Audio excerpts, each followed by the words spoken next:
Chapter 5 of The Brand of Silence. This recording is in the public domain. Recording by Roger Moline. The Brand of Silence by Harrington Strong. Chapter 5. The Cousin.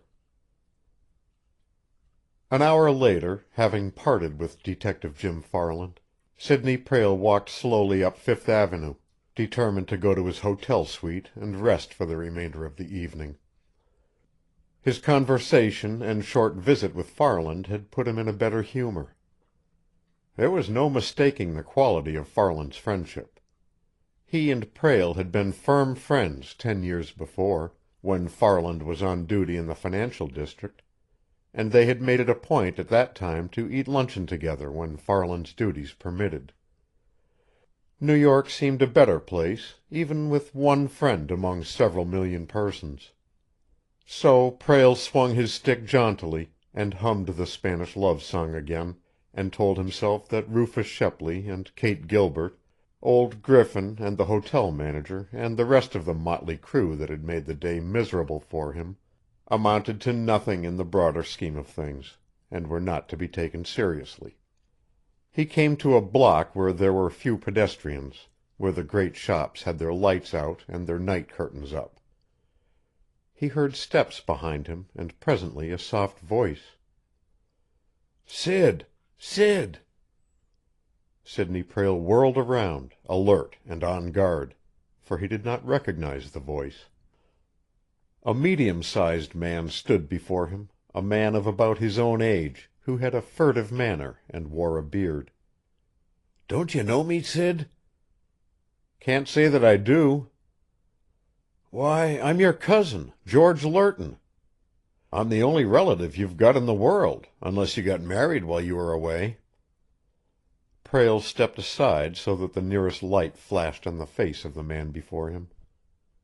"Well, if it isn't," he said. "Didn't recognize you at first. How long have you been wearing the alfalfa on your face?" "2 or 3 years," George Lerton told him, grinning a bit. "I saw your name in the passenger list, Sid, and wanted to see you. I found out where you were stopping—" "Why didn't you come to the hotel, then, or leave a note?" Prale asked. "Come on up now." I wanted to talk to you." "And I want to talk to you. What are you doing for yourself, George? Still working in a broker's office?" "Oh, I've got an office of my own now." "Getting along all right?" "Fairly well," Lerton said. "Business has been pretty good the last year." "Maybe you can dig up a few good investments for me, then," Prale said. "I've got some coin now." "I understand that you're worth $1 million, Sid." "Yes, I've made my pile, and came back to New York to enjoy it. But come along to the hotel." I'd rather not." "Why not? We've got to talk over old times and find out about each other.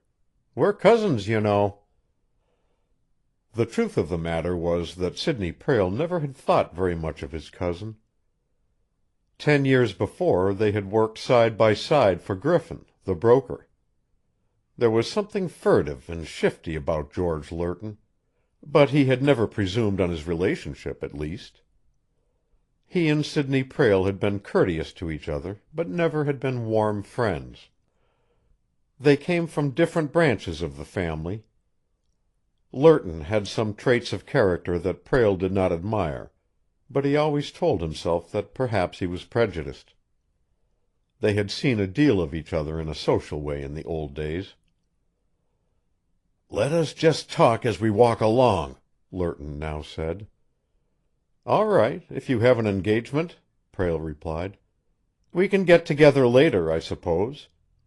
How have the years been using you? Married?" "I was. I am a widower." "Sorry," said Prale. "Children?" "No, not any children. I married Mary Slade." "What?" Prale cried. He stopped, aghast. Mary Slade had been the girl who had turned him down for a man with money, and that man had not been George Lerton, who did not have as much as $5,000 at that time. It's a peculiar story," Lerton said. "You went away so quick, after you quarreled with her. And that other man, she threw him over soon. She couldn't endure him, even with all his money. She regretted her quarrel with you. I'm quite sure she wanted you for a time. I got to taking her about. You didn't write, and she was too proud to look you up, and so, after a time—" "You married her," said Prale. "About 3 years after you went away, Sid. She died after we had been married a year." "But she always wanted money, and I had as much as you." "I made a strike soon after you left, Sid. I plunged with my 5,000 and turned it into 100,000 inside 4 months. I kept on and got more. I was worth almost $500,000 when we were married." "I see. Well, there are no hard feelings, George. She was a good woman, in a way, and I'm sorry you lost her. I suppose we'll have to get together, for old time's sake." "Are you going to stay here long, Sid?" "Long? I've sold out all my Honduras holdings, and I'm here to spend the rest of my days. I've come home for good, George. The United States is plenty good enough for me. I'm going to be a civilized gentleman from now on." You're not going back?" "Why should I? I brought that $1,000,000 with me. I left nothing in Honduras, except a few friends. I suppose I'll run down there some day and see them, but this is going to be home, you can bet." "Don't do it, Sid!"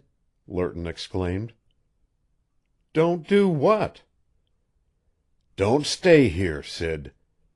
Get out as quick as you can. Go back to Honduras, anywhere, but don't stay in New York." "Why shouldn't I? What on earth is the matter with you? Are you insane?"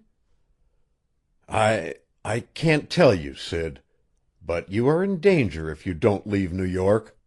I can tell you that much. That's why I didn't call at the hotel. I'm afraid. Sid, I'm afraid to have anybody see me talking to you. If you came to my office, I'd refuse to see you." "Why?"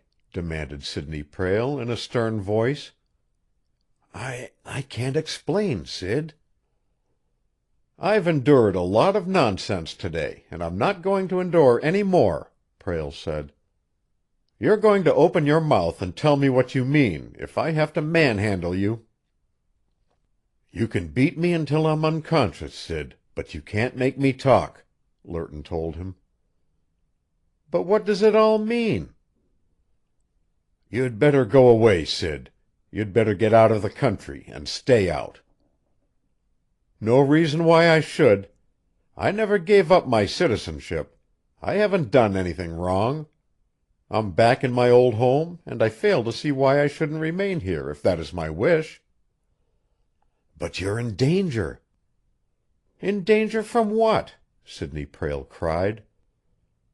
"You have powerful enemies, Sid." "Why?" I don't know exactly. But you have powerful enemies. Some of my best customers have informed me that they are through doing business with me if I have anything to do with you. They told me that before you had been back 3 hours." "Powerful enemies? Why? Business enemies?" I don't know." So that is why the bank refused my deposit, why I was turned out of a hotel, and why old Rufus Shepley raised such a row with me. Powerful enemies, have I? But there isn't sense in it. I haven't done anything to make powerful enemies, or any other kind. I'm about fed up with this stuff." "Go away, Sid. You've got money, You can live anywhere." "You bet I can, and I'm going to live in New York." "Don't try it, Sid." Prale whirled and faced him. "You know more than you're telling," he accused. "You open your face and talk. I never did have any too much love for you, and you can wager that I'm not going to let you frighten me into running away from New York. Talk." "I haven't anything more to say, Sid." "If I have to choke it out of you right here—" "You'd better not. It would give your enemies a chance." "Lerton, I've fought the Honduras jungles. I've fought half-savage men and treacherous employees, snakes and fever, financial sharks and common adventurers. I didn't come back to New York to back down in front of a man like you, or 100 like you. Maybe that is strong talk, but you have it coming. Give my enemies a chance? I'll give them all the chance they want. Maybe they'll come into the open then and let me see whom I'm fighting. I don't like foes that fight from the dark." "You'd better go away, Sid. I'm talking for your own good." "For my good? For yours, you mean. Afraid you'll lose a few customers and a few dollars by standing by your cousin, are you? Why don't you be a man? Tell me what you know. Help me to fight."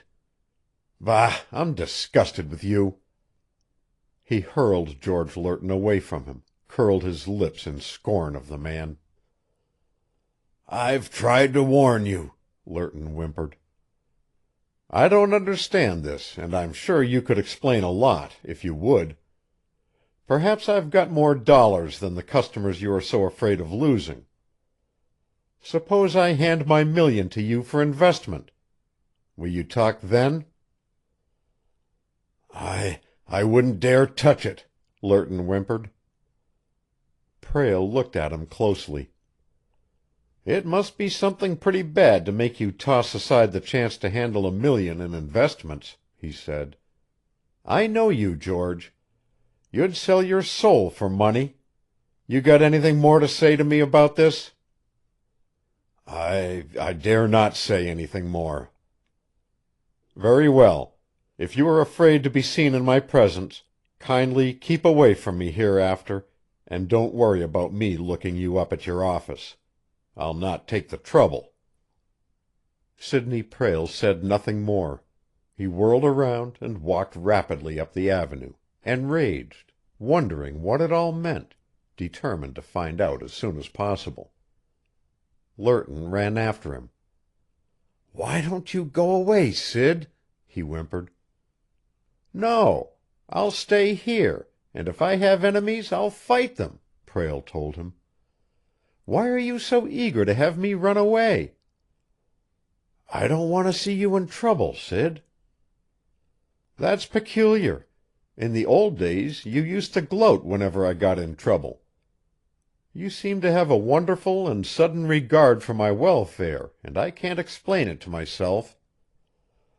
Once more Prale whirled around and started up the avenue. His brain was in a tumult. What did George Lerton know that he refused to tell? Why should there be powerful enemies? He knew of no reason in the world. "He's dead eager to get me out of town," Prale mused. "There's something behind it, all right." Chapter 5. Recording by Roger Moline.